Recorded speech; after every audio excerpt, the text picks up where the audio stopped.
এই ধরনের কোশ্চেন আমাকে অনেকজন করেছে এবং অনেকেই জানতে চেয়েছো যে ল নিয়ে পড়তে গেলে কি করতে হবে। তো ফার্স্ট অফ অল, উচ্চ মাধ্যমিকে কোনো অ্যাডমিশন হয় না, যেমনটা এখানে এক ভাই প্রশ্ন করেছিল আমাকে। তো যদি কেউ উচ্চ মাধ্যমিকের পরে ল নিয়ে পড়তে চায়, তার জন্য কি কি করা উচিত বা কিভাবে সে কোথায় অ্যাডমিশন নেবে, কি হবে, সেটা আজকে বলছি আমি। উচ্চ মাধ্যমিক পর্যন্ত যে কোনো স্ট্রিমের ছেলে মেয়ে এসে কিন্তু লয়ে পড়তে পারে, ল নিয়ে অ্যাডমিশন হতে পারে, ঠিক আছে। তো তার মধ্যে ক্রাইটেরিয়া হচ্ছে উচ্চ মাধ্যমিক কিন্তু 50% বা 45% মার্ক নিয়ে আসতে হবে, তাহলে কিন্তু যে কোনো এন্ট্রান্স এক্সামের জন্য সে এলিজিবল হবে।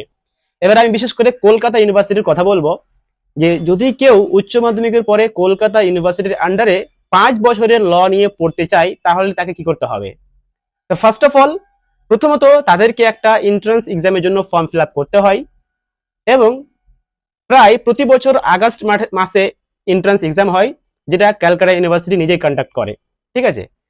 আর এবার হচ্ছে এর পিছনে অনেক কথা আছে যে এর জন্য প্রিপারেশন করতে হয়, তো আমি ওইদিকে যাচ্ছি না, আমি জাস্ট প্রসেসটা বলছি। এবারে এন্ট্রান্স এক্সাম দেওয়ার পরে যদি কেউ ভালো র্যাঙ্ক নিয়ে আসে বা যদি কারো নাম্বার ভালো আসে, তাহলে ক্যালকাটা ইউনিভার্সিটির আন্ডারে কিন্তু 14টি ল কলেজ রয়েছে। তার মধ্যে 4টি হচ্ছে সরকারি কলেজ, আর বাকি 10টি হচ্ছে বেসরকারি কলেজ।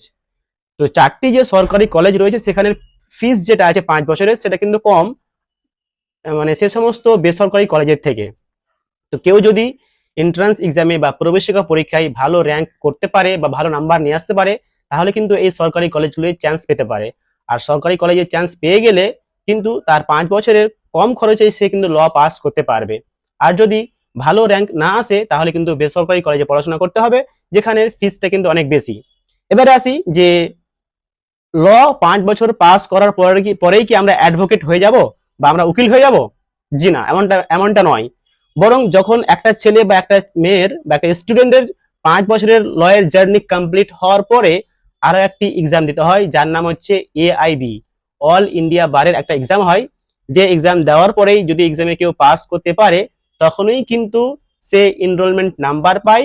আর এনরোলমেন্ট নাম্বার পেলেই তখন সে একজন উকিল বাবু হয়ে যায়।